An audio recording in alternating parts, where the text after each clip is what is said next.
Bologna is an incredible city in the heart of Italy, where medieval architecture meets modern charm. So in this travel guide, we're walking through the top things you need to do when you visit Bologna, Italy. So grab your passport and let's dive right in. The first spot you need to visit is Piazza Maggiore. Being centrally located and over 800 years old, this place is packed with history. It's actually the first public square built in Italy after the fall of the Roman Empire. And with the addition of its medieval architecture and adjacent buildings, there is a ton to see here. For starters, Neptune's fountain in the square is the most iconic fountain in all of Bologna. Being commissioned by the Pope himself, the fountain is packed with symbolism. Its 4 bronze dolphins symbolize key rivers across the continents of Europe, Asia, Africa, and the Americas. This design was submitted into a competition to build a similar fountain in Florence, but lucky for Bologna, it lost, and the city decided to build the design here instead. While near Neptune's fountain, you'll need to wander into the neighboring alley, beneath the square's famous Palazzo del Podesta. This alley houses one of Bologna's best-kept secrets, the Whispering Wall.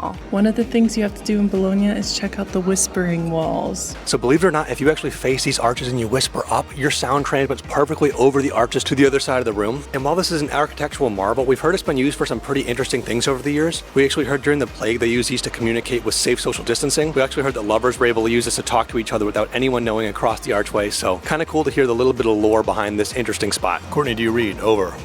I'd like to hear over. Loud and clear. Over. Roger. Be sure to like and subscribe. So if you want to find the Whispering Walls, it's basically at the intersection of Neptune's fountain and Basilica San Petronio. And of course, while in Piazza Maggiore, you'll need to visit the Basilica of San Petronio, which is the largest brick Gothic church in the world. While free to enter, you'll need to have your shoulders covered, and if you're a woman, your knees as well. This is strictly enforced, but they do sell paper shawls at the entrance if you don't meet the dress code to enter. While inside, be sure to take notice of the lines in the floor that make this church the largest sundial in the entire world. Next on our list is to visit another key icon and probably the most defining structures of Bologna's skyline, the 2 towers. While Bologna's skyline used to have almost 200 towers, now only 20 or so remain standing. The 2 most famous are the Asinelli and Garasenda towers, one of which has been leaning for over 600 years, and the other being a massive 900-year-old tower. To climb the tall tower, you'll need to visit the website below to secure tickets. Once inside, it's a grueling walk up to the top on some tricky wooden stairs. For those scared of heights, consider sitting this one out. However, if you do make it to the top, you'll be greeted by one of the best views in all of Bologna. We enjoyed the views from the top and felt it helped us get our bearings in this neat city. So we are inside the taller of the 2 towers right now. You can reserve a time slot online to climb it, and it is quite the hike to get to the top. We climbed the bell tower in Florence, and we thought that was exhausting, and this was way more exhausting, and the stairs are way more rickety, but the views you get at the top of Bologna are absolutely worth it. You get amazing views of the main square, you can see all the cathedrals, all the red roof buildings. It's an amazing view, and if you look closely, you can even see the smaller tower to your right. Believe it or not, that smaller tower used to be a lot taller. Actually, about 650 years ago, they cut the tower down to size to make it lean a little bit less, and when you see it from above, it is definitely leaning still. If you're scared of heights, maybe consider skipping this because it is one of the more frightful and exhausting towers we've climbed, so keep that in mind if you decide to do this. So behind me we have the Leaning Tower, and believe it or not, this tower is actually leaning more than the Leaning Tower Pisa, which is a little known fact, and you get way less people doing one of these guys out front, so it feels a little bit more authentic.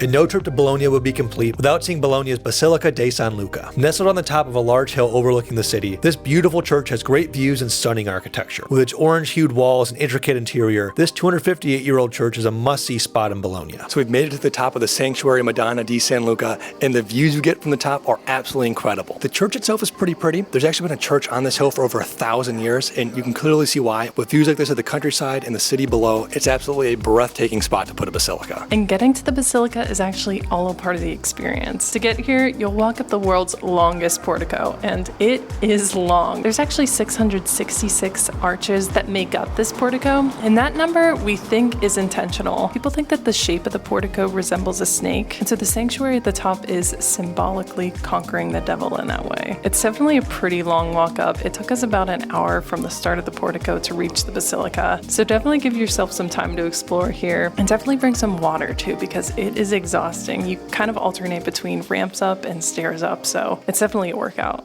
If you break a sweat while coming up here, there is a water bottle station to fill up your bottle at the top, so bring one if you're worried about getting thirsty.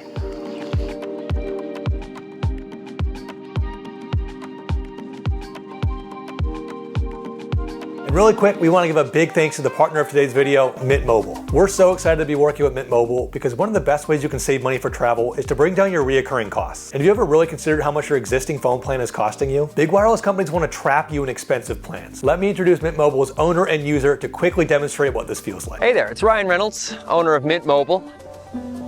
Enticing, right?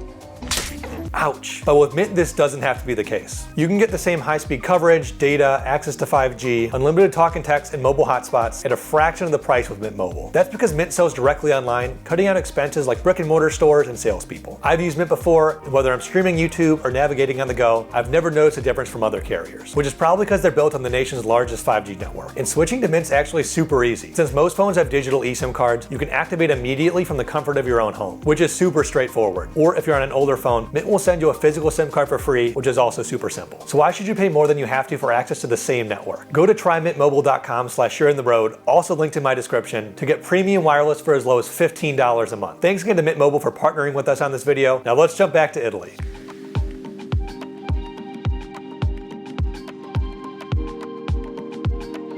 And while we're talking about San Luca's porticos, while in Bologna, you need to admire the city's other famous porticos. Believe it or not, Bologna has more porticos than any other city on earth, and all throughout the city, these covered walkways provide both beauty and protection from the elements. These porticos are such an important part of Bologna's history that they're actually a UNESCO World Heritage Site. Bologna's porticos date back to the 12th century. A strict Bolognian law dictated that they had to be tall and wide enough for a man on horseback to travel underneath them. We visited Bologna in August with 100-degree-plus days, and we never felt too uncomfortably hot thanks to the limitless shade these porticos provide. So definitely take the time to admire them while here. So one of my favorite things about Bologna is the whole city's painted in sunset colors. So you have all these oranges, pinks, yellows, and it gives the whole city a cohesive vibe. And when you see it with the sun, the whole city looks like it's at sunset all the time. This city is so magical. The next spot you need to check out is quite literally a hole in the wall, and that's Little Venice. In the Middle Ages, Bologna used to have many canals like Venice, but today, many run underground and are covered by Bologna streets. However, there's a fun viewpoint where you can literally peer through a small square to get a great view of Bologna's ancient canals.